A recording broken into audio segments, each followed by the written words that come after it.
প্রচণ্ড গরম পড়েছে আর এই গরমের সময় এই লস্যিটা খেতে ভীষণই ভালো লাগে।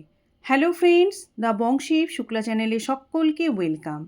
আজকে আমি ওয়াটারমেলন লস্যির রেসিপি নিয়ে এসেছি। এটা বানানো খুবই সহজ আর খেতে অসাধারণ লাগে। তাহলে চলুন আজকের এই রেসিপিটা দেখে নেওয়া যাক। প্রথমেই নিয়ে নিয়েছি কয়েক টুকরো তরমুজ আর দানাগুলোকে বাদ দিয়ে দিয়েছি। এরপর একটা মিক্সার গ্রাইন্ডার জার নিয়ে নেব। তরমুজের টুকরোগুলোকে মিক্সার গ্রাইন্ডার জারের মধ্যে দিয়ে দিচ্ছি।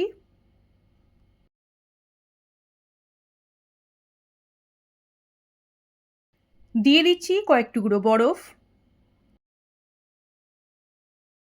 স্বাদ মতো চিনি, স্বাদ মতো বিট লবণ, চাট মশলা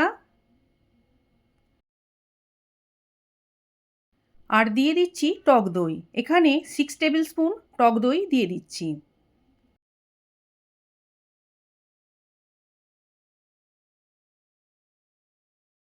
এরপর ঢাকনাটা বন্ধ করে ব্লেন্ড করে নিচ্ছি।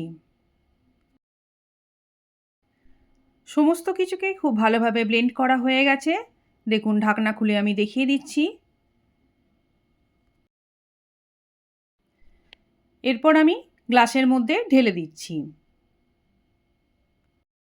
ভিডিওটা ভালো লেগে থাকলে একটা অবশ্যই লাইক দিয়ে দেবেন, কমেন্ট করবেন আর শেয়ার করে দেবেন। আর আমার চ্যানেলে নতুন বন্ধুরা চ্যানেলটাকে সাবস্ক্রাইব করে পাশে থাকা বেল আইকনটাকে প্রেস করে দেবেন। এরপর দিয়ে দিচ্ছি কয়েক টুকরো বরফ।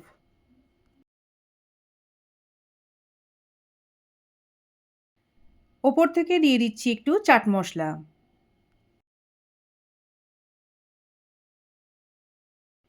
ছোট করে কিছু তরমুজকে কেটে রেখেছিলাম, সেই টুকরোগুলোকেও দিয়ে দিচ্ছি।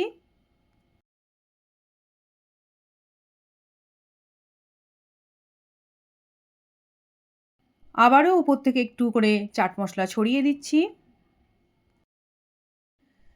রেডি হয়ে গেছে ওয়াটারমেলন লস্যি। দেখুন, লস্যিটা দেখতে যতটা সুন্দর হয়েছে আর খেতে ততটাই সুস্বাদু হয়েছে। আর এটা গরমের দিনে খেতে ভীষণই ভালো লাগে। তাহলে আজকের মতো এখানেই শেষ করছি। আবার আসবো অন্য কোনো রেসিপি নিয়ে। আপনারা সবাই ভালো থাকবেন, সুস্থ থাকবেন।